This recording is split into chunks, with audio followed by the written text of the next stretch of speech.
What is evolution?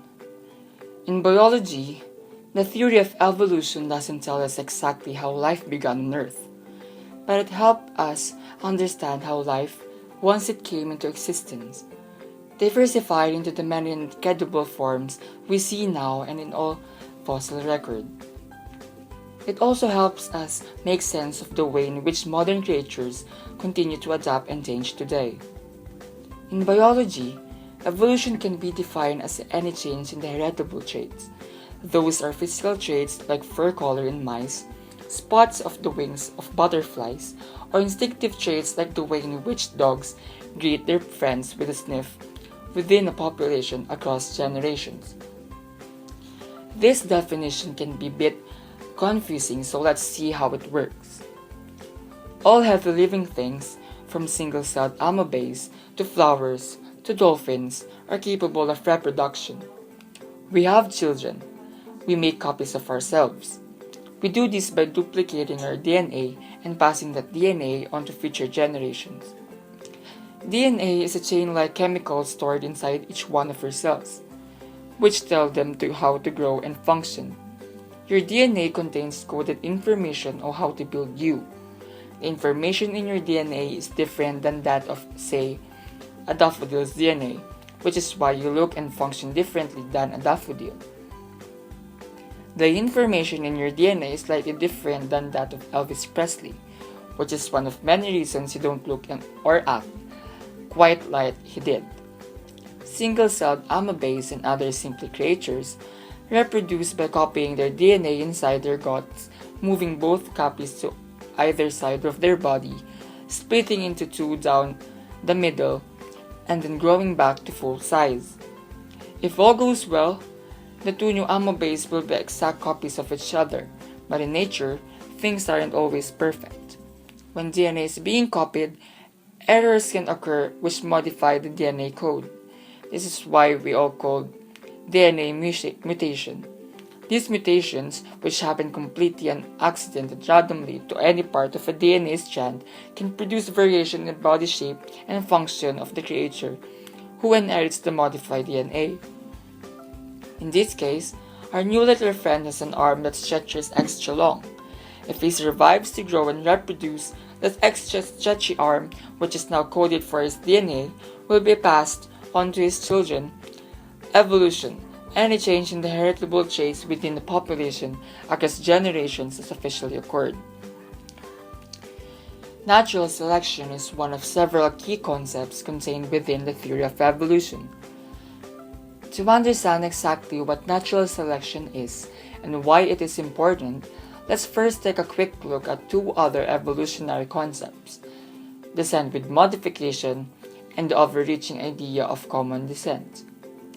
Descent with modification is the observable fact that when parents have children, those children often look slightly different than their parents and slightly different than each other. Common descent is the idea that all living things on Earth are related. They descended from one common ancestor.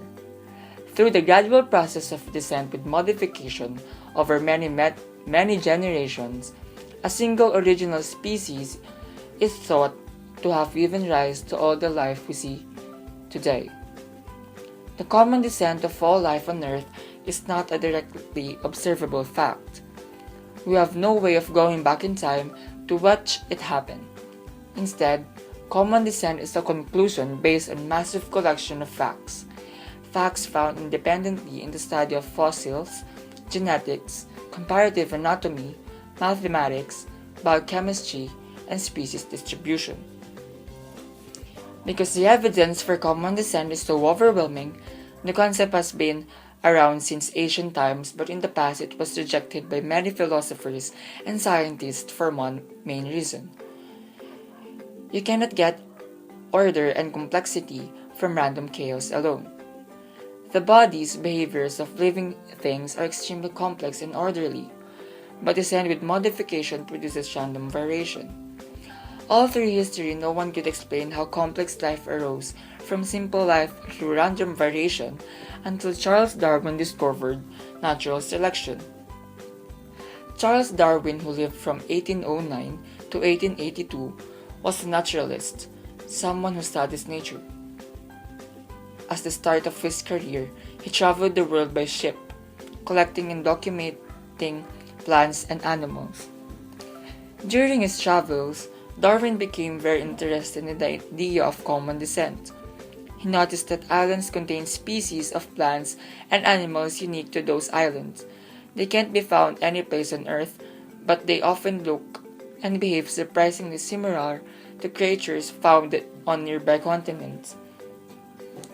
Tortoises on the Galapagos Islands can be distinguished from those of Africa. Meanwhile, with the exception of size, they're almost identical to a species found nearby in South America. Darwin believed these similarities could be exact, best explained through common descent.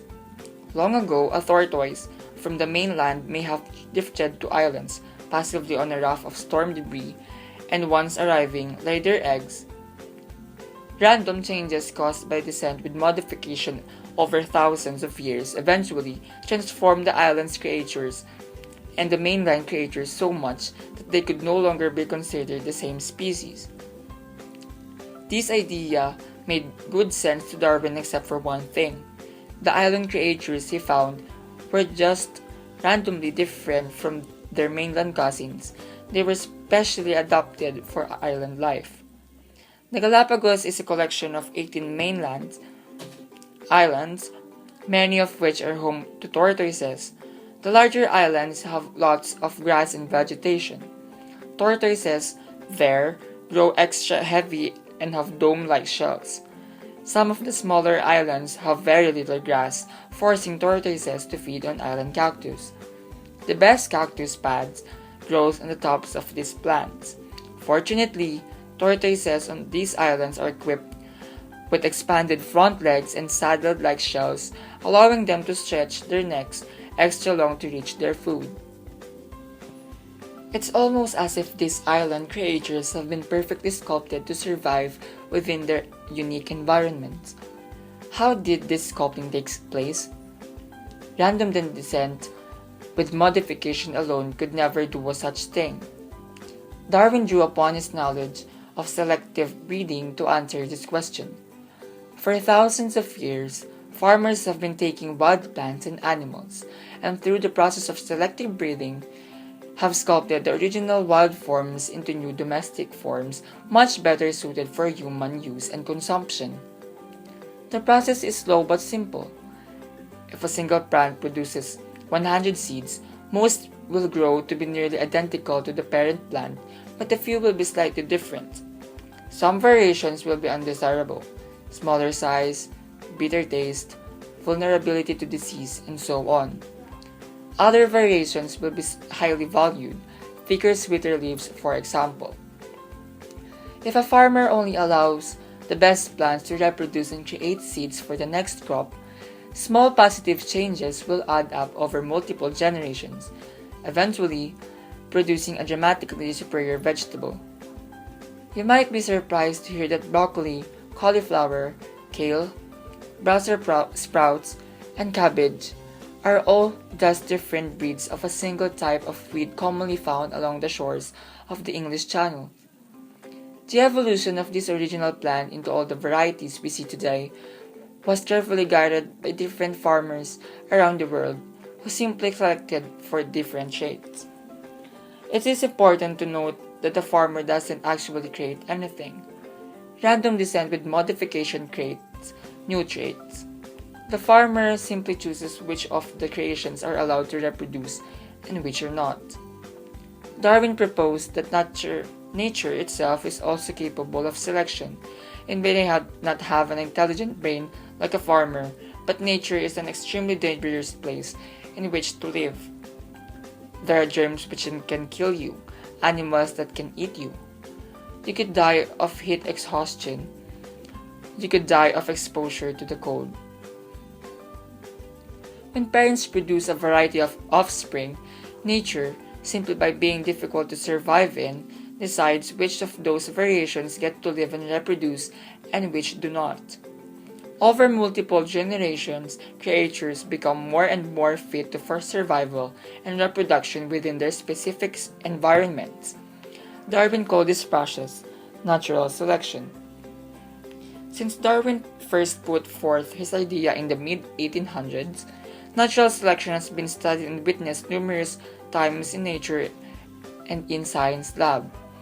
What started as an idea is now officially an observable fact. Darwin's discovery has greatly expanded our understanding of nature world. It's led to countless new breakthroughs, and it finally allowed scientists to seriously consider the idea of common descent. So to sum up things, what exactly is natural selection? Natural selection is the process by which random evolutionary changes are selected for by nature in a consistent, orderly, non-random way. Through the process of descent with modification, new traits are randomly produced. Nature then carefully decides which of those new traits to keep. Positive changes add up over multiple generations. Negative traits are quickly discarded.